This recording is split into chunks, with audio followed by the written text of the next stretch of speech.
الحمد للہ رب العالمین، الصلاۃ والسلام علی سید الانبیاء والمرسلین وعلی آلہ واصحابہ اجمعین، اما بعد۔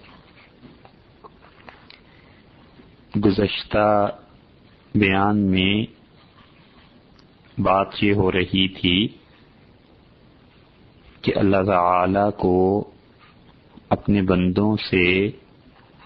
جو جو چیزیں مطلوب ہیں اور اللہ جو چاہتا ہے کہ اس کے بندے یہ کام کریں، اور اللہ تعالی نے جو حکم دیا ہے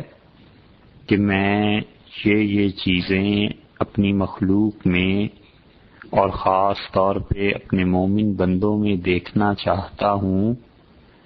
ان میں اعلیٰ درجے کی ایک چیز اخلاص ہے۔ اور اخلاص کے متعلق قرآن کریم میں متعدد مقامات پر جو باتیں ارشاد فرمائی ہیں وہ بھی اس سے گزشتہ نشست میں آپ سے عرض کی تھی۔ اور اللہ تعالی کے ہاں اس کے بندوں کے لیے یہ بات طے شدہ ہے کہ سب سے پہلے اس کے بندے اپنے عقیدے کو درست رکھیں، اور اللہ کی توحید یہ پہلا سبق ہے، اور اللہ کی توحید پر لوگ قائم رہیں، اور اس کے بعد پھر آگے چل کے شریعت نے جتنے عقائد کی تلقین کی ہے وہ عقائد انسان میں ہونے چاہیے۔ اور جو ترتیب بزرگوں نے اپنی کتابوں میں لکھی ہے، اور خاص طور پر حضرت مجدد الفسانی رحمۃ اللہ علیہ نے جس ترتیب پر کئی مکتوبات میں بحث کی ہے وہ یہ ہے کہ وہ کہتے ہیں سب سے پہلے صحیح عقیدہ، اور صحیح عقیدے کے بعد صحیح علم، اور جب انسان کا علم درست ہو تو اس پر صحیح عمل، اور عمل کے بعد پھر اخلاص۔ مطلب یہ نہیں ہے کہ انسان کو اگر علم نہ آتا ہو تو اس انسان کو اخلاص سے کام نہیں کرنا چاہیے، بلکہ مقصد یہ ہے کہ اصولاً زندگی میں یہ ترتیب بنتی ہے۔ عقیدہ درست ہونا پہلی شرط، اور اس کے بعد صحیح علم کے لیے تگ و دو جد و جہد کرتا رہے، اور پھر جو علم اللہ نے دیا اس پر عمل کرے، اور عمل بھی اس وقت قابل قبول ہے جب وہ خالصتاً اللہ کے لیے ہو۔ اسی لیے اللہ نے وہ اعمال جو اللہ کے علاوہ غیروں کے لیے کیے جاتے ہیں ان کے متعلق بہت شدید جملے ارشاد فرمائے ہیں، اور اللہ نے منافقین کے اصلاح کے لیے جو معاملات ارشاد فرمائے ہیں ان میں سے ایک بات یہ کہی ہے کہ منافق انسان کی صرف توبہ ہی کافی نہیں بلکہ اپنے اندر اخلاص بھی پیدا کرے، کیونکہ اخلاص اگر نہیں ہوگا اور اعمال اللہ کے لیے نہیں ہوں گے تو پھر انسان خالص نہیں، کسی نہ کسی چیز کی آمیزش ہے۔ وہ آمیزش کس چیز کی ہے؟ وہ اپنے نفس کی ہے، یا وہ آمیزش لوگوں کی ہے، یا وہ جو ناخالص چیز مل گئی ہے وہ فرشتے ہیں، بت ہیں، کوئی اور چیز ہے۔ الغرض فتویٰ تو نہ دیا جائے کہ یہ آدمی مشرک ہو گیا، لیکن کہیں نہ کہیں کسی نہ کسی درجے میں اللہ کے ساتھ شریک ٹھہرانے کے مترادف بات بن جاتی ہے کہ کام اللہ کے علاوہ کسی اور کے لیے بھی کر رہا ہے۔ اللہ تعالی نے اعمال میں ایک تو فرائض رکھے ہیں، یہ تو انسان کو ہر حال میں پورے کرنے ہی ہیں، اور ایک فرائض کے بعد اللہ نے نوافل کا درجہ رکھا ہے کہ انسان نفلی نیکیوں اور کاموں کے ذریعے اللہ کا قرب حاصل کرے۔ اگرچہ قرب فرائض، اللہ کا قرب حاصل کرنا فرض کے ذریعے بہت اچھا ہے، لیکن کچھ نہ کچھ حصہ نوافل پر، نفلی عبادت پر بھی مشتمل ہونا چاہیے۔ مثلا ایک آدمی فرض نماز پڑھتا ہے اور جماعت کے ساتھ ادا کرتا ہے اور نماز کے آداب کا خیال رکھتا ہے، بہت اچھی بات ہے، اس انسان کو اللہ کا قرب حاصل ہو جائے گا۔ اور ایک انسان اس نماز کے ساتھ ساتھ نوافل کا بھی اہتمام کچھ کر لیتا ہے، روزانہ 10، 20، 30، 50، 100، 200 نفل اپنے ذمے سمجھتا ہے اور اللہ کی عبادت کرتا ہے، اس انسان کو اللہ کا قرب حاصل ہو جائے گا، فرائض کے ساتھ بھی اور نوافل کے ساتھ بھی۔ لیکن دو باتیں اچھی طرح خیال میں رکھنی چاہیے، ایک تو یہ کہ اللہ کا جو قرب فرض کے ذریعے حاصل ہوتا ہے، نوافل کے ذریعے ایسا قرب نہیں ہوتا، اور شیطان جو انسان کی راہ خراب کرتا ہے وہ اسے قرب فرائض کی بجائے قرب نوافل میں لگا دیتا ہے کہ فرض نماز اس سے تو غفلت ہو گئی اور تہجد پڑھی جا رہی ہے، فجر کی نماز غائب اور رات بھر عبادت ہو رہی ہے۔ تو یاد رکھیے، ایک رات نہیں، پورا مہینہ اور سال نہیں، ساری زندگی کے نفل مل کے بھی ایک فرض کا مقابلہ نہیں کر سکتے، اس لیے کہ فرض تو ڈیوٹی ہے، وہ تو لازمی ہے۔ تو شیطان کبھی کبھی اللہ کی راہ پہ چلنے والوں کو ایسے مار دیتا ہے کہ وہ کہتا ہے فرض نماز بس پڑھ لیں گے، کوئی حرج نہیں، پھر پڑھ لیں گے، اور نفل نمازیں ان پر زور دیتا ہے کہ نفل پڑھو، کیونکہ اسے پتا ہے کہ یہ انسان اگر نوافل میں پھنس جائے گا تو فرض تک پہنچ ہی نہیں سکے گا۔ یہ ایسے ہی ہے جیسے کوئی دنیا میں ایک آدمی کو ملازم رکھ لے اور کہے کہ صبح 8 بجے سے 2 بجے تک آفس میں ڈیوٹی ہے، اور یہ ملازم 8 سے 2 بجے تک تو دفتر نہ آئے، اور شام کو 4 سے لے کے اور رات 10 بجے تک 6 گھنٹے اس افسر کی خدمت میں گھر پہ بیٹھا رہے، تو وہ افسر اگر عقل مند، ہوشیار، دانا اور شریف طبیعت کا ہے تو کہے گا میاں میرے گھر بیٹھنے کا کیا فائدہ ہے، جو اصل ڈیوٹی تھی صبح 8 سے 2 بجے تک وہ کرنی چاہیے، اس کی اجرت اور اس کی تنخواہ ہے۔ ایسے ہی اللہ نے جو چیز فرض قرار دی ہے یہ تو آدمی کرے نا، اور شیطان اس کو اس بات پر لے آئے کہ نفل پڑھو، نفلی روزے رکھو، خدا کی راہ میں پیسہ خرچ کرو مگر زکوٰۃ نہ دو، تو اس نفلی صدقے کا اور ان نفل روزوں کا اور نفل نمازوں کا ساری زندگی میں جو کچھ اس نے کیا ہے اتنا نفع اس سے نہیں ہوگا جتنا ایک فرض ادا کر دینے سے نفع ہوگا۔ اسی لیے رسول اللہ صلی اللہ علیہ وسلم نے فرمایا رمضان کا ایک روزہ جان بوجھ کر اسے چھوڑ دینا، اس کی قضا پوری زندگی کے نفل روزے بھی نہیں ہو سکتے۔ تو فرائض کے ذریعے اللہ کا قرب حاصل ہوتا ہے۔ اچھی طرح ایک بات تو یہ سمجھنی چاہیے، اور دوسری بات یہ ہے کہ نوافل میں اصل چیز نہیں ہے، فرائض اصل ہے۔ مثلا ایک آدمی زکوٰۃ کا پیسہ خرچ کرتا ہے، لوگ کہتے ہیں جی بڑا سخی ہے، کوئی سخاوت نہیں ہے صاحب، زکوٰۃ کا پیسہ تو دینا ہی دینا تھا، سخاوت تو جب ہوتی جب اصل مال میں سے کچھ خرچ کرتا۔ 1,00,000 روپیہ زکوٰۃ دے دی، لوگوں نے کہا بہت سخی ہے۔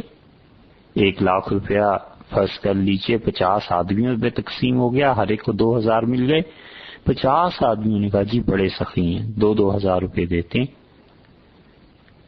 اور یہ آدمی 40 لاکھ کا مالک ہے تو جا کر 1,00,000 زکوٰۃ بنی۔ اس لیے سوچنے کی بات یہ ہے کہ اس انسان نے بقیہ 39 لاکھ میں سے بھی اللہ کی راہ میں خرچ کیا ہے یا نہیں کیا؟ اگر یہ اس 39 میں سے 4 لاکھ مزید خدا کی راہ میں خرچ کرتا تو پھر کہا جا سکتا تھا کہ اس نے فرض کے ذریعے جو زکوٰۃ تھی اللہ کا قرب حاصل کیا، اللہ کی خوشی کو حاصل کرنے کی کوشش کی، اور 4 لاکھ نفل جو خرچ کیا ہے اس کے ذریعے بھی خدا کا قرب حاصل کرنے کی کوشش کی۔ لوگ بہت سے اس غلط فہمی میں ہیں اور وہ قیامت کے دن مارے جائیں گے، پکڑے جائیں گے کہ وہ سمجھتے ہیں صرف زکوٰۃ ادا کر دی بس ہمارے مال کا حق ادا ہو گیا، حالانکہ رسول اللہ صلی اللہ علیہ وسلم نے فرمایا وَفِي الْمَالِ حَقٌّ سِوَى الزَّكَاةِ کہ لوگوں کے مال میں دوسروں کا حق بنتا ہے زکوٰۃ کے مال کے علاوہ بھی۔ اللہ نے ہر طرح سے سہولت دی ہے، اور اس کے پڑوس میں ایک آدمی رہتا ہے جو اپنے بچوں کو پڑھا نہیں سکتا، جو اپنے بچوں کو کھلا نہیں سکتا، اس انسان کو جو اپنے بچوں کو نہیں کھلا سکتا کھانا دینا اس قسم میں فرض ہے۔ اب یہ فرض کو تو پورا نہ کرے اور ویسے نفل میں خرچ کرتا رہے، مسجد میں جا کے پیسے دے آئے، کوئی اور ایسا نیکی کا کام کر دیا، اور انسان جو مر رہے تھے ان کا خیال نہیں کیا، تو یہ چیز ڈر ہے کہ اللہ کے ہاں کہیں پکڑ کا باعث نہ بن جائے، اور وجہ اس کی یہ ہے کہ اس نے فرض کو ترک کر دیا اور نوافل پہ زور دیتا رہا۔ اس لیے اللہ نے فرمایا کہ خالص میری بندگی چاہیے، اس میں کسی قسم کا کوئی شرک، کوئی ریاکاری کچھ نہیں چاہیے۔ تو جب اللہ کا خالصتاً وہ ذکر کرے گا، اللہ کو یاد کرے گا، تو نفاق سے بری ہو جائے گا۔ اور منافق انسان وہ یہ کرتا ہے کہ اللہ کا قرب حاصل کرنے کی تو اسے خیر فکر ہی نہیں ہوتی، وہ تو چاہتا ہے کہ لوگوں کا دل خوش کرے۔ اسی لیے اللہ نے فرمایا کہ ان المنافقین فی الدرک الاسفل من النار، اور منافق قیامت میں جہنم میں آگ کے سب سے نچلے درجے میں ہوں گے۔ ولن تجد لهم نصیرا، اور ہرگز کوئی ان کے لیے مددگار نہیں ہوگا، ان کی کوئی مدد نہیں ہو سکے گی، کیونکہ یہ منافق انسان اللہ کے ساتھ ایک طرح کا شرک کرتا رہا کہ لوگوں کو بھی خوش کرنے کی کوشش اور ڈبل پالیسی کہ جو میں کر رہا ہوں اس سے قیامت میں مجھے اجر ملے، اور وہ ملے نہ ملے، لوگ جو آج دیکھ رہے ہیں مجھ سے خوش رہیں۔ پھر اللہ نے سورہ نساء میں صرف یہی نہیں فرمایا کہ یہ توبہ کر لے، اللہ تعالیٰ کا ارشاد یہ ہے کہ الا الذین تابوا، سوائے ان لوگوں کے جنہوں نے اس نفاق سے توبہ کی۔ ایک بات وَأَصْلَحُوا، اور اپنی حالت کو سنوارا۔ دو باتیں وَاعْتَصَمُوا بِاللَّهِ، اور مضبوط پکڑ لیا اللہ کو۔ 3 وَأَخْلَصُوا دِينَهُمْ لِلَّهِ، اور حکم بردار ہو گئے، فرما بردار ہو گئے خالص اللہ کے۔ یہ 4 شرائط جب منافق میں آ جائیں گی فَأُولَئِكَ مَعَ الْمُؤْمِنِينَ، سو یہ لوگ ہیں جو ایمان والوں کے ساتھ رہیں گے۔ وَسَوْفَ يُؤْتِ اللَّهُ الْمُؤْمِنِينَ أَجْرًا عَظِيمًا، اور اللہ تعالیٰ ایمان والوں کو بہت بڑے ثواب سے نوازے گا۔ منافق کی توبہ کے لیے 4 چیزیں ذکر کی۔ ایک اس کا توبہ کرنا، ایک اپنی حالت کو درست کرنا، دو اور تیسری چیز یہ کہ وہ اللہ کو مضبوطی سے پکڑ لے، یعنی جو اس کے زمانے میں ایمان والے ہیں ان ایمان والوں کی جماعت، گروہ، ان ایمان والوں کیسے اخلاق پیدا کرے اور خالصتاً اللہ کا ہو کر رہ جائے۔ اس سے معلوم ہوتا ہے کہ منافق انسان خالص اللہ کا نہیں ہوتا۔ اس وجہ سے بتایا گیا ہے کہ دیکھو نفاق سے چھٹکارا حاصل کرنے کے لیے یہ ضروری ہے کہ خالص اللہ کے ہو جاؤ۔ تو نفاق اور ایمان جو ایک دوسرے کی ضد ہیں، اگرچہ ایمان کفر کے مقابلے میں آتا ہے، لیکن نفاق اور اخلاص یہ دونوں چیزیں جمع نہیں ہوتی، اور اسی لیے اللہ تعالی نے جہاں بھی ذکر کیا ہے کہ اس کے مخلص بندے، اس کے اخلاص والے بندے، اللہ نے بالعموم ان کی تعریف فرمائی ہے، اور اللہ تعالی نے اپنے مقرب بندوں کے لیے ایسے الفاظ ارشاد فرمائے ہیں کہ وہ خدا کے ایسے اچھے بندے تھے، اس طرح عبادت کرتے تھے۔ سو ہمیں بھی حکم یہی ہے۔ سورہ زمر میں ارشاد ہے کہ انا انزلنا الیک الکتاب بالحق،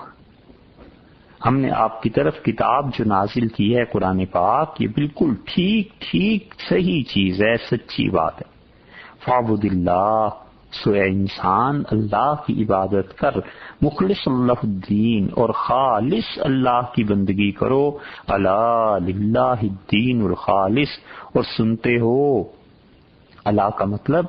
عربی زبان میں جب کسی کو الرٹ کرنا ہو، جب کسی کو بتانا ہو کہ بہت اہم مسئلہ ہے اور یہ کیس بہت امپورٹنٹ ہے، تو اس کی امپورٹنس شو کرنے کے لیے یہ لفظ استعمال ہوتا ہے۔ اس لیے فرمایا الا للہ الدین الخالص، سنتے ہو، یاد رکھنا، اچھی طرح سنو، دیکھو بندگی میری اللہ کے لیے ہے، صرف اللہ کی عبادت ہے، بس اور کسی کی نہیں۔ تو اخلاص پیدا کرے، اللہ کے یہاں یہ مطلوب ہے، اللہ یہ چاہتا ہے کہ اس کے بندے یہ کام کریں۔ جب خدا نے صاف کہہ دیا کہ دیکھو یہ کام کرنا ہے، تو اب ایمان والا اور جو اپنے آپ کو اس کا بندہ تصور کرتا ہے وہ نیکی محض اسی کے لیے کرتا ہے، اور جب محض اسی کے لیے خالصتاً نیکی کرتا ہے، اللہ ہی کی بندگی کرتا ہے، تو یقیناً وہ اجر بھی اللہ سے پائے گا۔ اس لیے اپنی طبیعت کو ایسا بنانا چاہیے کہ ہم کسی کے ساتھ بھی خدا کی دی ہوئی توفیق سے نیکی کریں تو ہرگز اس سے اجر کی توقع نہ رکھیے۔ اولاد اللہ نے اس کی پرورش ضروری قرار دی، ماں باپ کے ذمہ فرض ہے، کرنی چاہیے، بہتر سے بہتر تعلیم اور تربیت کا بندوبست کرے، مگر یہ بھول کے بھی توقع نہ رکھے کہ میری اولاد میرے کام آئے گی۔ اپنا فرض پورا کرے اور اللہ کی بارگاہ میں یہی پیش کرتا رہے کہ خدا بندہ جو میرا فرض تھا وہ میں نے پورا کیا، ان کے لیے دعا کرنا، ان کی تربیت کرنا، ان کو تعلیم دینا، ان کی بھلائی چاہنا، تجھ سے ان کے لیے خیر مانگنا، یہ سارے میرے فرائض سے میرے رب میں نے پورے کیے۔ باقی اب یہ لوگ میرے ساتھ کیا کریں، مجھے ان سے کوئی امید ہی نہیں ہے، کوئی توقع نہیں ہے، جو کچھ ہے تیرے در کا سائل ہوں، اور اے پروردگار تو میرے ساتھ بھلائی اور خیر کا معاملہ رکھ۔ اس کا فائدہ یہ ہے کہ اولاد اگر فرما بردار، نیک، اللہ کی بندگی کرنے والی ہوئی تو والد کے ساتھ، والدہ کے ساتھ نیکی کا سلوک کرے گی، وہ خوش ہوں گے اور دعائیں آئیں گی اور دعا نکلے گی دل سے۔ اور اگر خدا نخواستہ معاملہ اس کے برعکس ہوا تو امید تو تھی نہیں، نہ امید ٹوٹے گی، نہ اتنا رنج ہوگا، بلکہ انسان جب اپنے احسانات جو خدا نے توفیق دی تھی اس پہ غور کرے گا تو ذہن میں یہی آئے گا کہ وہ تو میرا فریضہ تھا، اللہ نے میرے ذمے جو کام لگایا تھا میں نے کر دیا، ان کے ذمے جو کام ہے کہ ہماری فرما برداری، اطاعت گزاری، اچھائی ہمارے ساتھ کریں، نہیں کرتے، یہ خدا کے یہاں خود جواب دے دیں گے۔ میں نے اپنا کام پورا کر دیا ہے، تو جتنی بھی نیکی انسان کرتا ہے اللہ کے لیے کرے، غیر سے کسی اجر کی توقع رکھے ہی نہیں۔ ایک چیز ہے، دل میں آتی ہے بات کہ ہم نے جن کے ساتھ اچھائی کی انہوں نے کیا کیا، اس کی کوئی پرواہ نہ کرے۔ دل میں بہت سے خیالات آتے ہیں، لیکن نہ زبان سے ان خیالات کا اظہار کرنا چاہیے اور نہ ہی اس ذہن کے تقاضے پر عمل کرنا چاہیے، نہ کسی کو طعنہ دینا چاہیے۔ بس نیکی کرے لوگوں کے ساتھ اور سمجھے کہ یہ میرا فریضہ تھا، خالص اللہ کے لیے کی ہے، اللہ قیامت میں اس کا اجر مجھے دے گا۔ اور پھر صرف قیامت میں ہی نہیں، اللہ ایسی نیکیوں کی برکتیں دنیا میں بھی دکھا دیتا ہے۔ سو یہ نماز جس کے مسائل سننے ہیں، اس کے لیے بہت ضروری ہے کہ انسان اخلاص سے نماز پڑھے۔ صرف فرض و سنت موقدہ پڑھ لے، فرض کر لیں، چھوڑ دے سارے نوافل کو، تو بھی یہ جو اخلاص کے ساتھ فرض اور سنن موقدہ کا پڑھنا ہے، یہی اللہ کا قرب دلا دے گا، بجائے اس کے کہ نفل بھی ڈھیروں پڑھ لے اور بہت پڑھ لے اور طبیعت میں اللہ کے علاوہ کسی اور کی رضا جوئی شامل۔ اللہ تعالی نے سورہ زمر میں پھر ارشاد فرمایا ہے، اللہ نے کہا قل انی امرت،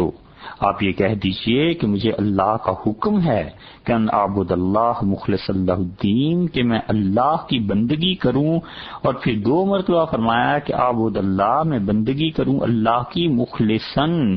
صرف اللہ کی لہ الدین، اور اسی کی بندگی کروں، صرف اور صرف میں اللہ کا بندہ بن کے رہوں اور کسی کی بندگی نہیں۔ وَأُمِرْتُ لِأَنْ أَكُونَ أَوَّلَ الْمُسْلِمِينَ، اور اللہ نے مجھے یہ حکم دیا ہے کہ میں سب سے پہلے اس کا فرما بردار بنوں۔ طبیعت کی بات ہے، بعض لوگ یہ چاہتے ہیں کہ انہیں گنتی کر کے بتا دیا جائے کہ اللہ کو کون کون سی چیزیں اپنے بندوں سے مطلوب ہیں اور اللہ کیا چاہتے ہیں اس کے بندے کیا کریں۔ سو سر فہرست پہلا نمبر جس چیز کا ہے، اللہ یہ چاہتا ہے کہ اس کے بندے صرف اس کی عبادت کریں مخلص ہو کر، بس اپنی طبیعت میں اخلاص کو پیدا کرے۔ اس لیے کہ یہاں لفظ یہ آیا ہے کہ امر، تو خدا نے مجھے یہ حکم دیا ہے، آرڈر یہ ہے اللہ کی جانب سے کہ فقط اور فقط میری بندگی چاہیے، اور اللہ نے یہ حکم دیا ہے کہ میں سب سے پہلے خدا کا فرما بردار بنوں، یعنی میں اللہ کا ایسا فرما بردار بن جاؤں کہ میرا پہلا نمبر آ جائے۔ قل انی اخاف ان عصیت ربی عذاب یوم عظیم، اور ان سے کہیے کہ اگر میں حکم نہیں مانوں اپنے رب کا، اپنے پروردگار کا، تو وہ بڑا دن جو قیامت کا آ رہا ہے اس کی مار سے مجھے بڑا ڈر لگتا ہے۔ پہلے کہہ چکے 2 بار، تیسری بار پھر آگے اگلی آیت میں 14ویں آیت میں فرماتے ہیں قل اللہ اعبد مخلص لہ دینی، اور آپ صاف صاف یہ ڈنکے کی چوٹ اعلان کیجئے اور کہ یہ میں اللہ ہی کی عبادت کرتا ہوں، صرف اور صرف نری خالص مخلص اللہ الدینی، اللہ ہی کی عبادت اسی کے واسطے کرتا ہوں اور کوئی نہیں۔ فَاعْبُدُوا مَا شِئْتُمْ، اور تم جس کی چاہو عبادت کرتے رہو، مجھے اس کی پرواہ نہیں ہے، من دونہ اللہ کو چھوڑ کے جس کی مرضی تم عبادت کرو، مجھے اس سے کوئی بحث نہیں ہے۔ باقی جہاں تک میرا تعلق ہے مجھے تو صرف اللہ کی عبادت کرنی۔ قل ان الخاسرین الذین خسروا انفسهم واہلیہم یوم القیامہ، اور آپ کہیے کہ بہت بڑی ہار ہوئی ان کی، مارے گئے، خسارے میں گئے، ٹوٹے میں گئے، ہار بیٹھے وہ لوگ اپنی جانوں کو اور اپنے گھروں کو یوم القیامہ، قیامت کے دن، جن لوگوں نے اللہ کے علاوہ کسی اور کی عبادت کی تھی۔ الا، سنتے ہو، خبردار، یاد رکھنا، ذالک هو الخسران المبین، یہ صریح ٹوٹا ہے، یہ صاف صاف نقصان ہے، یہ بالکل کھلی ہوئی ہار ہے، اور ایسی ہار ہے کہ زندگی ہار دی انسان نے، اب اس قیامت کے بعد کوئی اور ایسی زندگی نہیں ہے جس میں وہ عمل کرے۔ اس لیے اللہ تعالی نے صاف بتایا کہ دیکھو اخلاص کو پیدا کرو، اور اگر اخلاص پیدا نہیں ہوگا تو پھر وہ اعمال اللہ کے ہاں قابل قبول نہیں ہوں گے، کیونکہ خدا کو اس بات پر بڑی غیرت ہے کہ بندے اس کے اور کھائیں بھی اسی کا دیا ہوا، اور ہر چیز ہر نعمت اس کی طرف سے بندوں پر ہو، اور عبادت اور بندگی اس کے بندے اور دوسروں کی کریں۔ اسی لیے اس اخلاص کے مقابلے میں دوسری چیز دیکھ لیجئے کیا آتی ہے۔ اس کو اگر انسان سمجھ جائے تو اخلاص کو سمجھنے میں زیادہ آسانی ہوتی۔ جیسے دن کی اہمیت رات کے وقت بڑھ جاتی ہے کہ آدمی کہتا ہے جب سورج نکلے گا، روشنی ہوگی تو پھر یہ کام کریں گے، تو جب ضد کسی چیز کی قائم ہوتی ہے تو پھر اصل کی قدر آتی ہے۔ گھر میں ماں باپ کے سائے میں بڑا سکون تھا، جب اس گھر سے رخصتی ہوتی ہے اور دوسری جگہ جانا پڑتا ہے اور خدا نہ خواستہ وہاں پر وہ امن اور سکون نہ ملے، تو پھر ماں باپ کی قدر آتی ہے کہ اس گھر میں کتنے اطمینان سے رہ رہے تھے۔ یہ مثال ہے سمجھانے کو، اور یہ مثالیں اسی لیے دی جاتی ہیں کہ ہماری روزمرہ کی زندگی میں یہ چیزیں پیش آتی ہیں۔ ایسے ہی اخلاص کے مقابلے میں جو چیز آتی ہے وہ ہے ریا، اور ریا کا مطلب ہے دکھانا، کسی چیز کا دکھاوا، اور اللہ نے اسے کافروں کی صفات میں گنوایا ہے۔ سو مومن انسان کا عمل ریا سے بالکل پاک ہو۔ 10ویں پارے میں سورہ انفال میں اللہ تعالی نے بدر کے موقع پر جو معرکۃ الاعراق ہوا تھا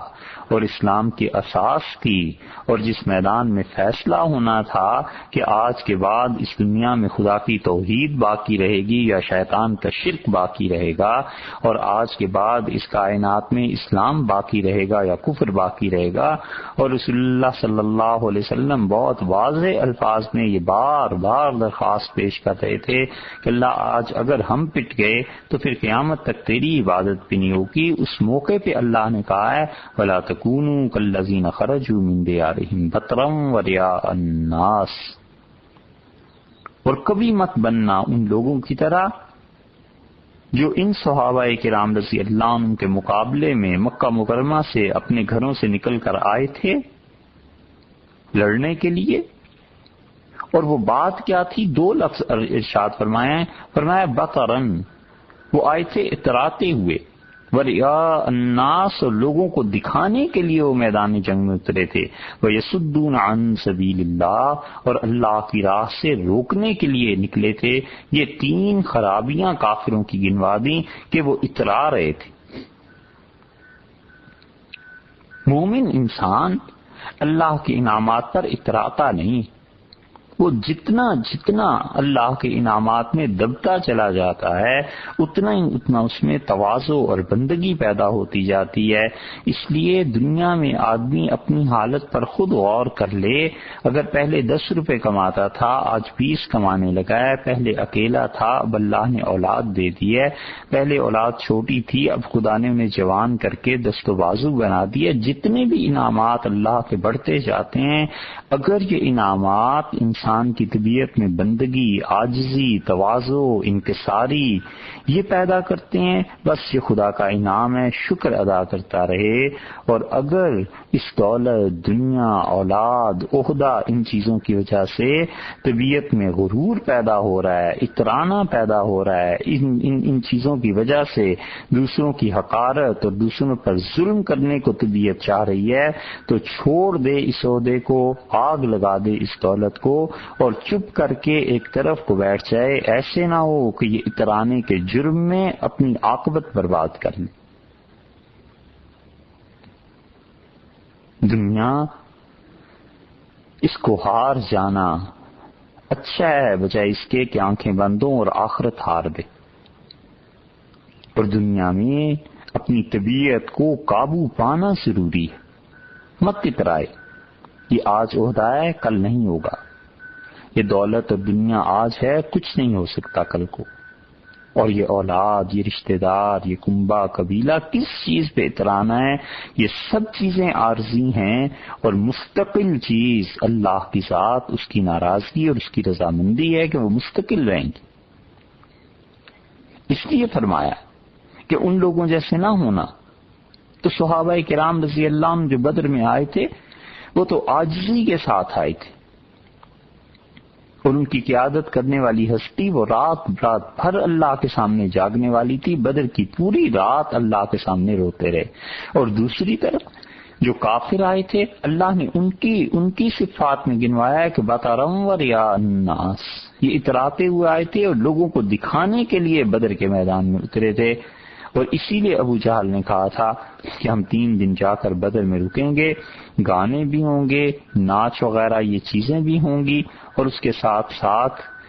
شراب بھی ہوگی، اور ہم گوشت بھی کھائیں گے، اور لوگوں کو پتہ چلے گا پورے عربوں کو کہ آخر ہم کس طرح گئے ہیں اور وہاں جا کر ہم نے کتنے جشن منایا، تاکہ لوگ سنیں۔ پھر اللہ نے سنوا دیا کہ کون جیتا اور کون ہارا، اور اللہ نے سنوا دیا کہ اترانے کا اور لوگوں کو دکھانے کا نتیجہ کیا نکلا۔ اس لیے یہ دکھانا جو ہے، یہ جو ریاکاری ہے، اتنا مہلک مرض ہے کہ کبھی بھی انسان اس غرے اور دھوکے میں نہ آئے اور عمل خالص اللہ کے لیے کرے، لوگوں کا کوئی حصہ اس کے عمل میں نہیں ہونا چاہیے۔ حضرت ابو سعید خدری رضی اللہ عنہ کی روایت آتی ہے ترمذی میں، اور امام ترمذی رحمۃ اللہ علیہ نے پورا باب باندھا ہے کہ باب ما جاء فی الریاء والسمعہ، کہ جو مذمت حدیث میں آئی ہے ریاکاری کی۔ ریا کا مطلب عمل اس لیے کرنا کہ لوگ دیکھیں، ایک چیز،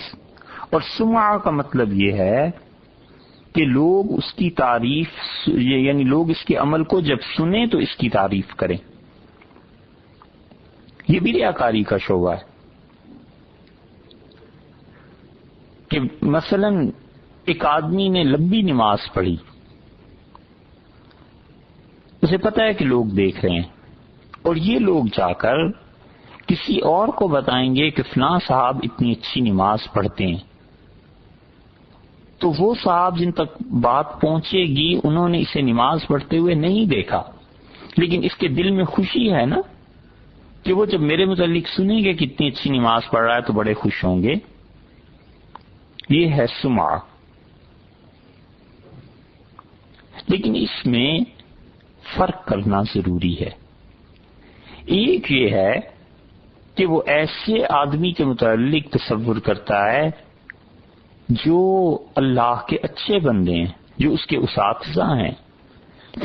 تاکہ ان تک جب رپورٹ پہنچے تو انہیں اندازہ ہو کہ جس کی ہم نے تربیت کی ہے وہ اتنا اچھا ہے۔ یہ سمعہ میں داخل نہیں، کیونکہ یہ خود دین میں مطلوب چیزیں ہیں۔ اور ایک ہے یہ کہ دنیا کمانے کی غرض ہو، مثلا بڑا افسر تھا، وہ نماز پڑھتا تھا، اب یہ نماز پڑھ رہا ہے اس لیے کہ اس افسر کے نوکر جب جا کر اطلاع دیں گے کہ صاحب آپ کے ہاں جو نیچے افسر ہیں وہ صاحب اتنی اچھی نماز پڑھتے ہیں، تو یہ بڑے صاحب خوش ہو کے میرے عہدے میں اضافہ کر دیں گے، میں ان کی گڈ بکس میں آ جاؤں گا۔ یہ ہے سمعہ، کہ دنیا کمانے کی غرض سے اللہ کے دین کو، اللہ کی عبادت کو استعمال کیا۔ یہ ایسے ہی ہے جیسے پچھلے زمانوں میں طاق ہوا کرتے تھے نا، اب بھی ہوتے ہیں، الماریاں اوپر بنی ہوئی ہوتی ہیں، بچوں کا ہاتھ وہاں نہیں پہنچ سکتا، تو کوئی نالائق آدمی جس کا ہاتھ اوپر اس الماری میں کوئی قیمتی چیز، پیسے پڑے ہوئے ہیں، تو وہ پیسے اوپر سے اٹھانے کے لیے اب قد اس کا چھوٹا ہے، وہاں تک پہنچ نہیں سکتا، یا الماری اونچی ہے، ہاتھ نہیں پہنچتا اس انسان کا، تو قرآن اور حدیث کی کتابیں رکھ کے اس کے اوپر پاؤں رکھے چڑھ جائے اور اوپر سے وہ پیسے اتارنے لگے۔ یہ ایسے ہی دین کو استعمال کرنا ہے کہ خدا کے دین کو استعمال کرے تاکہ اس کے عہدے میں ترقی ہو جائے، تاکہ اس کے پیسے میں ترقی ہو جائے، تاکہ لوگ اسے اچھا سمجھنے لگیں، لوگ اسے نیک سمجھنے لگیں۔ دنیا کمانے کی نیت یہ ہے سمعہ۔ اور رسول اللہ صلی اللہ علیہ وسلم نے فرمایا من یرائی اللہ، جو آدمی یہ چاہے گا کہ اس کو دیکھ کر لوگ اس کی تعریف کیا کریں، ریاکاری، اللہ اس کی تعریف کروا دے گا۔ وَمَن یسمع اللہ بہ، اور جو یہ چاہے گا کہ وہ اس طرح سمعہ کے مرض میں آ جائے، اور جو چاہے گا کہ لوگ اس کی متعلق سن کے اس کی تعریف بیان کریں، اللہ اسے یہ بھی کروا دے گا، یہ بھی دکھا دے گا۔ آخرت میں کوئی اجر نہیں،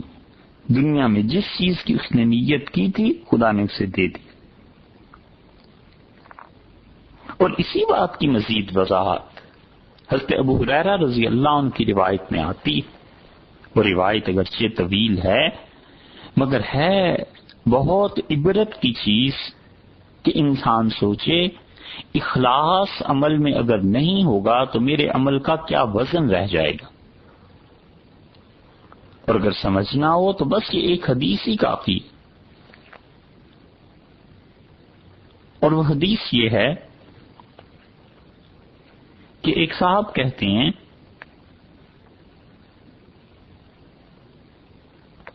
کہ وہ مدینہ منورہ میں داخل ہوئے، شفیہ اصبحی ان کا نام تھا۔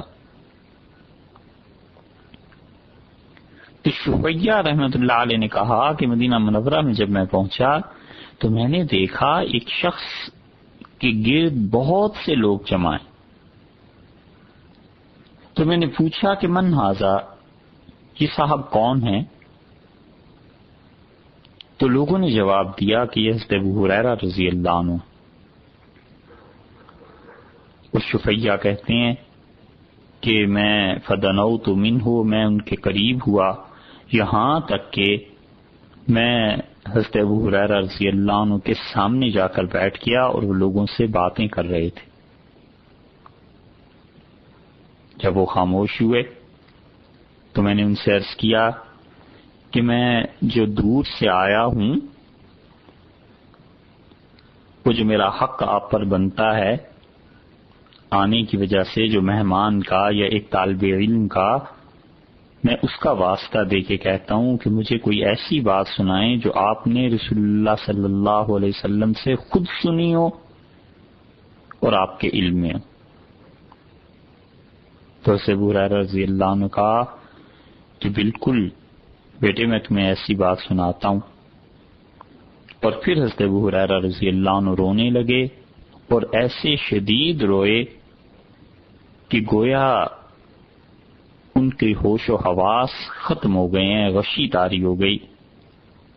تو ہم کچھ دیر چپ رہے۔ پھر حضرت ابو ہریرہ رضی اللہ عنہ نے بات کرنی شروع کی، اور انہوں نے کہا میرے بیٹے میں تجھے حدیث سناؤں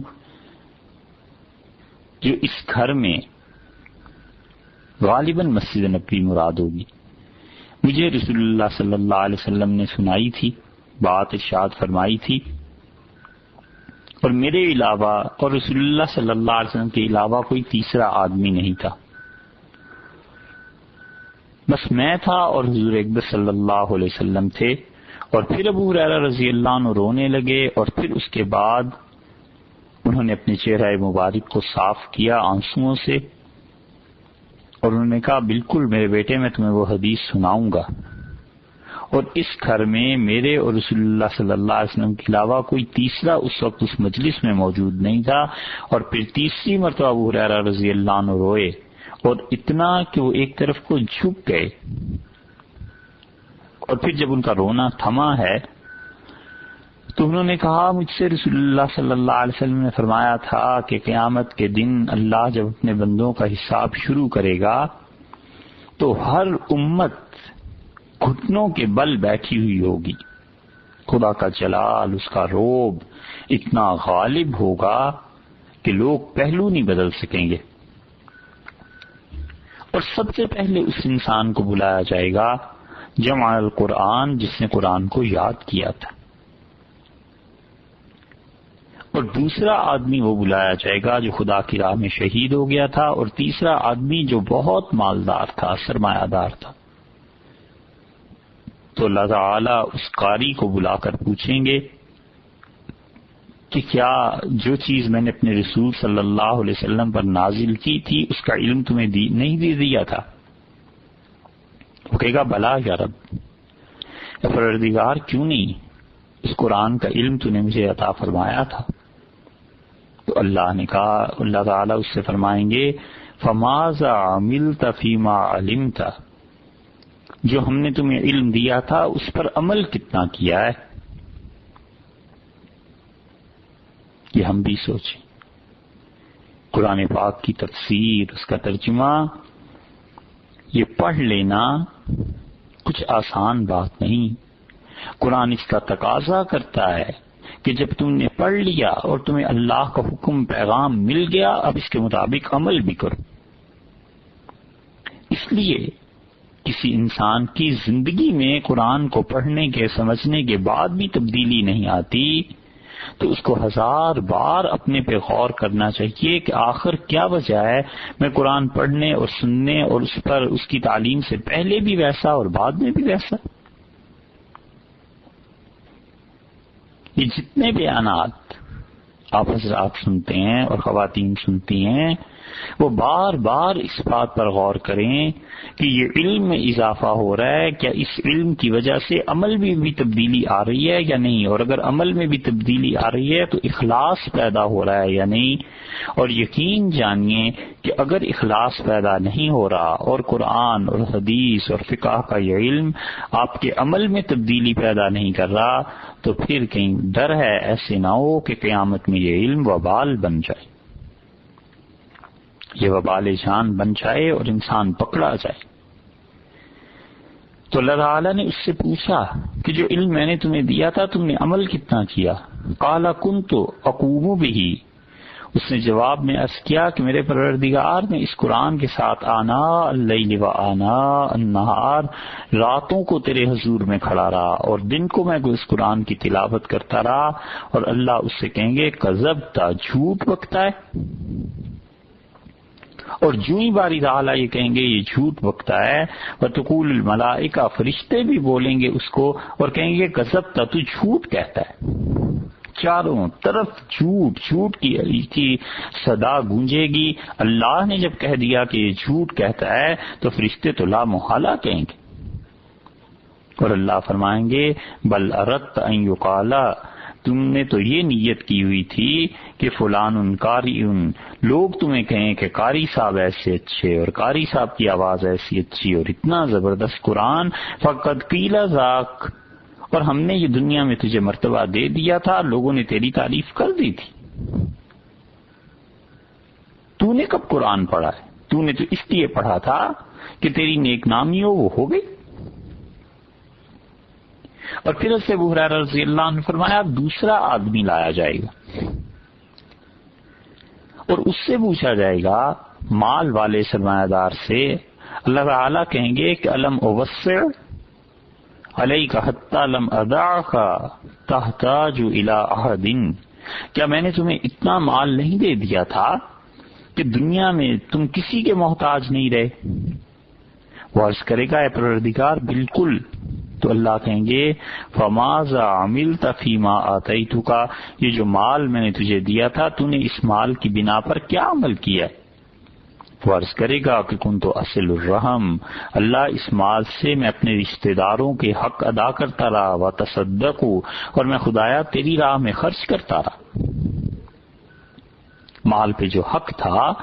اسے پورا کرتا رہا، حقوق العباد بھی پورے، اپنے رشتہ داروں کے اس مال کو خرچ کیا اور اللہ کا حق بھی دیتا رہا ہے، زکوٰۃ، صدقہ، خیرات، سب کچھ۔ اور اللہ تعالیٰ فرمائیں گے کذبت، جھوٹ بکتا ہے،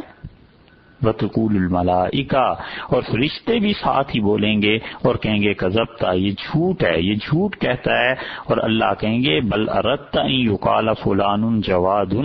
تو یہ چاہتا تھا دنیا میں لوگ تیرے متعلق یہ کہتے پھریں کہ فلاں آدمی جواد ہے، فلاں آدمی بڑا سخی ہے، فلاں آدمی اس کا بڑا ہاتھ کھلا ہے، وقد قیل ذالک، اور تیرے متعلق ہم نے یہ شہرت کر دی تھی۔ لوگوں نے تجھے کہہ دیا، جس چیز کی تو نے نیت کی تھی اس چیز کو تو نے دنیا میں پا لیا۔ اور پھر تیسرا آدمی جو اللہ کی راہ میں شہید ہوا تھا، اس سے اللہ تعالیٰ فرمائیں گے کہ فی ماذا قتلتا، تو کس معاملے میں مارا گیا، تیری شہادت کیسے ہو گئی؟ وہ کہے گا اللہ تو نے جہاد کا حکم دیا تھا، میں تیرے راستے میں لڑا، فقاتلت، اور میں جہاد کرتا رہا حتیٰ قتلت، یہاں تک کہ میں شہید ہو گیا۔ اور اللہ فرمائیں گے کذبتا، تو جھوٹ کہتا ہے، اور فرشتے چیخیں گے اور کہیں گے کہ یہ جھوٹ کہتا ہے۔ اور اللہ تعالیٰ فرمائیں گے بل اردت ان یقال فلان جریء، تو نے تو یہ نیت کی ہوئی تھی کہ لوگ کہیں بڑا بہادر تھا، بڑا جری تھا، بڑی ہمت والا، بڑی جرت والا تھا، فقط قیل ذالک، یہ تیرے لیے ہم نے مشہور کر دیا تھا، تمہاری تو نیت یہ تھی۔ اور پھر حضرت ابو ہریرہ رضی اللہ عنہ نے فرمایا کہ ضرب رسول اللہ صلی اللہ علیہ وسلم علی رکبتیہ، رسول اللہ صلی اللہ علیہ وسلم نے جب مجھے یہ سنایا تنہائی میں تو میرے ان گھٹنوں پر آپ نے ہاتھ مارا زور سے، فقال یا ابا ہریرہ، اور فرمایا ابو ہریرہ تمہیں بتاؤں یہ 3 آدمی سب سے پہلے ایسے ہیں جو جہنم میں ڈالے جائیں گے تو سعر بہم النار، اور آگ ان کی وجہ سے بھڑکنا شروع ہوگی۔ یہ ہے نیت میں اپنی تعریف کا عنصر شامل کرنا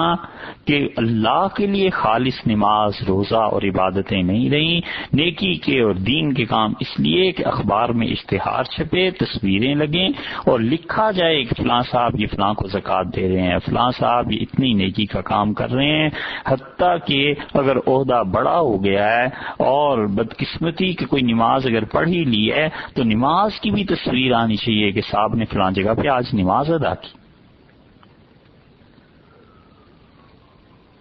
اولا بن نبی حکیم جو سے معاویہ رضی اللہ عنہ کے ہاں مقرر تھے، حکومت کے عہدیدار تھے، وہ فرماتے تھے کہ ایک آدمی نے یہی حضرت ابو ہریرہ رضی اللہ عنہ کی روایت جا کر حضرت معاویہ رضی اللہ عنہ کو سنائی۔ حضرت معاویہ رضی اللہ عنہ نے کہا قد فعل بہؤلاء ھذا، یہ قرآن پڑھنے والا اور یہ مال خرچ کرنے والا اور یہ اللہ کی راہ میں شہادت پانے والا، جب ان لوگوں کی نیتوں کی خرابی کی وجہ سے ان کا حال یہ ہو جائے گا فَكَيْفَ بِمَنْ بَقِيَ مِنَ النَّاسِ، تو ہم جیسے لوگوں کا پھر جو باقی رہ گئے ہیں کیا حال ہوگا۔ اور پھر اس کے بعد حضرت معاویہ رضی اللہ عنہ روئے اور اتنا شدید وہ روتے رہے کہ ظننا انہ ہالک، ہمیں خیال ہوا کہ یہ تو انہیں کچھ ہو جائے گا، اتنا شدید رو رہے ہیں وفات پا جائیں گے۔ اور ہم نے کہا یہ جو آدمی آیا ہے جس نے یہ بات سنائی ہے اس نے حضرت معاویہ رضی اللہ عنہ کے لیے تکلیف کا سامان پیدا کیا، لیکن معاویہ رضی اللہ عنہ اٹھے اور پھر انہوں نے اپنے چہرے کو صاف کیا اور انہوں نے کہا سچ کہا ہے اللہ نے، اس کے رسول صلی اللہ علیہ وسلم نے۔ اور پھر سورہ ہود کی یہ آیت انہوں نے تلاوت فرمائی، حضرت معاویہ رضی اللہ عنہ نے پڑھی کہ من کان یرید حیات الدنیا، اللہ نے کہا ہے جو کوئی دنیا کی زندگی چاہتا ہے وزینتہا، اور چاہتا ہے کہ دنیا کی زندگی میں آرائش، زیبائش، سب چیزیں اسے ملیں، نوفی الیہم اعمالہم، ہم اس کی دنیا کی زندگی کو اچھا بنا دیں گے، سارے عمل اس کے اسے دے دیں گے، وہم فیہا لا یبخسون، اور اس دنیا کی زندگی میں کوئی اسے نقصان نہیں ہوگا۔ لیکن یاد رکھنا اولئک الذین لیس لہم فی الآخرۃ الا النار، آخرت کی زندگی میں سوائے آگ کے ان کے لیے کچھ نہیں ہے۔ ایک وحبط ما صنعوا، اور جو زندگی میں نیکیاں کی تھیں اس کا اجر چونکہ دنیا میں انہیں مل گیا اس لیے وہ نیکیاں ختم ہو گئیں۔ دو اور وباطل ما کانوا یعملون، اور جو عمل وہ کرتے رہے تھے قیامت میں ان کے کچھ کام نہ آئے۔ یہ ہے ریاکاری اور اس کا نقصان۔ اس لیے کبھی بھی اس بحث میں ذہن کو الجھائی نہ، جیسے لوگوں کے لیے نیکی کا کرنا گناہ ہے ایسے ہی لوگوں کی وجہ سے نیکی کا چھوڑ دینا بھی گناہ ہے۔ ایک آدمی اس لیے نماز نہیں پڑھتا کہ لوگ کیا کہیں گے، نمازی ہو گیا، تو اب اس نے نماز چھوڑ کے بھی گناہ کیا اور اس کے ساتھ ساتھ لوگوں کی شرم و حیا جسے وہ کہتا ہے اس سے بھی گناہ کیا. یہ شرم حیا کی کوئی بات نہیں تھی. اس نے لوگوں کو اللہ کے ساتھ ایک طرح کا شریک ٹھہرا دیا جس پہ نہ کوئی یہ کہتا ہے کہ وہ مشرک ہو گیا اور نہ کوئی فتویٰ دیتا ہے، لیکن حقیقت تو یہی ہے نا.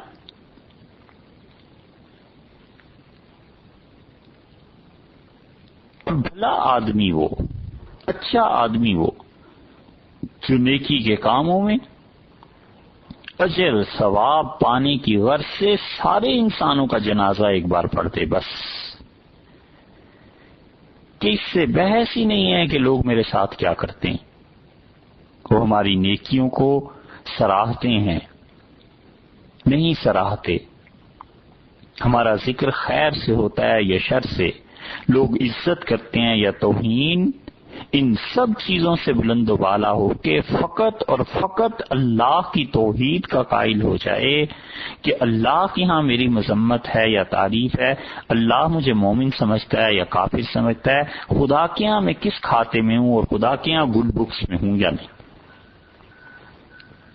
اس کا نتیجہ یہ نکلتا ہے کہ مومن کا دل وسیع ہو جاتا ہے، وہ ہر ایک کے ساتھ نیکی کرتا ہے کیونکہ اسے کسی سے کوئی اجر تھوڑا ہی لینا. اور یہ ریاکاری صرف دنیا ہی کو برباد نہیں کرتی، عاقبت اس سے زیادہ برباد ہو جاتی. حدیث میں آیا ہے کہ رسول اللہ صلی اللہ علیہ وسلم نے یہ بات ارشاد فرمائی کہ تعوذوا باللہ من جب الحزن، اللہ کی پناہ مانگا کرو. ایک ایسا کنواں ہے جہنم میں جو بہت زیادہ مصیبتیں اور تکالیف سے بھرا ہوا ہے. غالباً رسول اللہ صلی اللہ علیہ وسلم نے یا تو معراج میں اس کنویں کو دیکھا ہوگا اور یا پھر آپ پر وحی کی گئی ہوگی.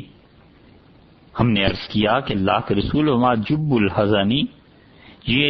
غم کا کنواں یہ کیا چیز ہے؟ تو رسول اللہ صلی اللہ علیہ وسلم واد فی جہنم، جہنم کی ایک وادی ہے ایسی جس میں اتنی تکالیفیں، اتنے مصائب، اتنی پریشانی ہیں کہ یتعوذ منہ جہنم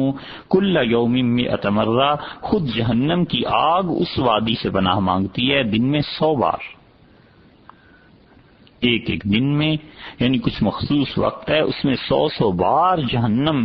اللہ کی پناہ مانگتی ہے کہ وہاں پر کتنی زیادہ آگ ہے اور وہاں پر کتنی زیادہ تکالیف اور مصیبتوں کے سامان ہیں. ہم نے عرض کیا اللہ کے رسول من یدخلہ، اس میں کون بھیجا جائے گا، وہاں کون داخل ہوگا؟ تو رسول اللہ صلی اللہ علیہ وسلم القراؤون المراؤون، وہ قاری جو قرآن کی تلاوت کرتے تھے، پڑھتے تھے اور وہ یہ بے اعمالین چاہتے تھے کہ لوگ ان کے اعمال دیکھیں اور ان کی تعریف کریں.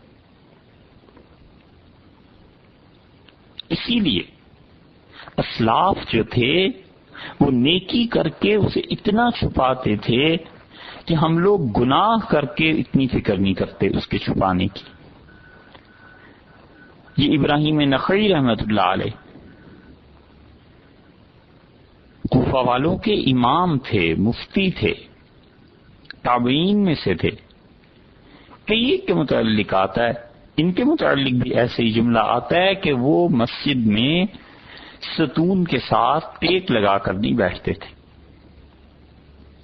اور ہوتا دراصل اس زمانے میں یہ تھا کہ جو آدمی بھی مسجد کی کسی ستون کے ساتھ ٹیک لگا کے بیٹھ جاتا تھا تو اس کا مطلب یہ ہوتا تھا کہ میں پڑھانے کے لیے بیٹھ گیا ہوں، فتوے کے لیے، یا جو میرے پاس علم ہے آؤ لوگوں مجھ سے سیکھ لو. اور یہ کوئی بری بات بھی نہیں تھی. حضرت ابوبکر رضی اللہ عنہ کے پوتے قاسم بن محمد بن ابوبکر اور حضرت عمر رضی اللہ عنہ کے پوتے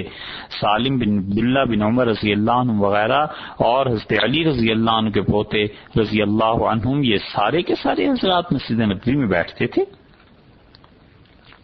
لوگ آ کے ان سے مسائل پوچھتے تھے. طبیعت کی بات تھی. اور ایک گروہ پورا سلف صالحین کا ایسا تھا جو اس سے بھی بچتے تھے. ابراہیم نخعی رحمۃ اللہ علیہ کے متعلق آتا ہے کہ وہ نماز پڑھاتے تھے ہمیں اور گھر چلے جاتے تھے، مسجد میں ستون کے ساتھ ٹیک نہیں لگاتے تھے. ڈرتے تھے اس سے کہ کہیں وہ لوگوں میں مشہور نہ ہو جائیں،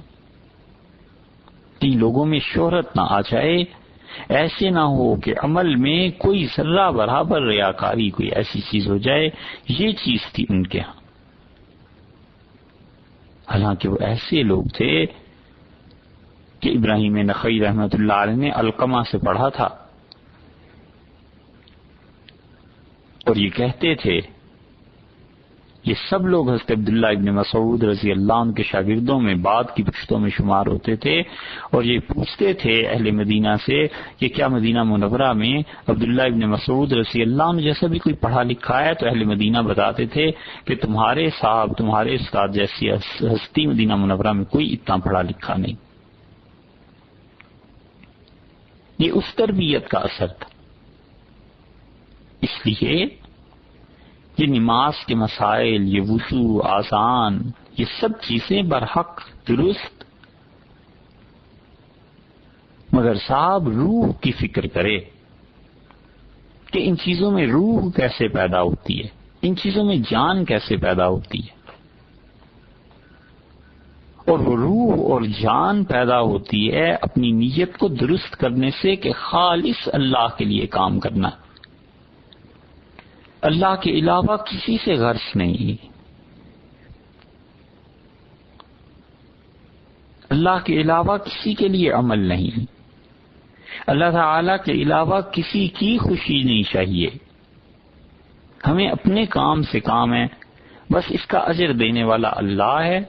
اور باقی کسی سے کچھ بحث نہیں۔ اسی لیے رسول اللہ صلی اللہ علیہ وسلم نے اتنی شدید بات ارشاد فرمائی ہے کہ جہنم جس سے 100 بار پناہ مانگتی ہے دن میں، اس وادی میں وہ قرآن پاک کے پڑھنے والے لے جائے جائیں گے جو یہ چاہتے تھے کہ دنیا ان کے اعمال کو دیکھ کے ان کی تعریف کرے، تو یہ جو چھپا ہوا شرک تھا نا طبیعت میں اندر، اس شور کو پکڑنا ہے، اور اس شور کو پکڑنے کی صورت یہی ہے کہ انسان اپنے فرائض کو جتنا ہو سکے اللہ کے لیے پورا کرتا رہے، اور جو نفل عبادات ہیں انہیں چھپا کر کرے، نفل نمازیں ہیں، نفلی روزے ہیں، اسی طرح وہ نیکیاں جو اللہ نے اس کے ذمے فرض قرار نہیں دی ہیں، ان نیکیوں کو حد الوسع کوشش کرے کہ کسی کو خبر نہ ہو، حتیٰ کہ اگر ہو سکے تو اپنے حافظے سے محو کر دے، بھلا دے ان چیزوں کو، تاکہ کہیں ایسے نہ ہو کہ نفس کو شرارت کرنے کا موقع مل جائے۔ یہ ہے ریاکاری جو کہ ضد ہے اخلاص کی۔ تو امید ہے اب واضح ہو گیا ہوگا کہ اللہ کے لیے اخلاص کیا چیز ہے،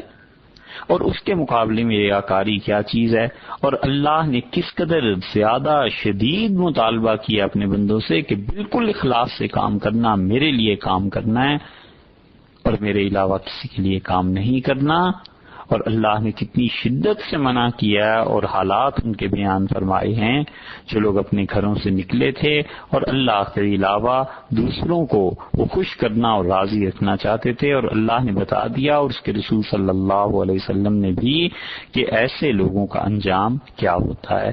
السلام علیکم ورحمۃ اللہ وبرکاتہ۔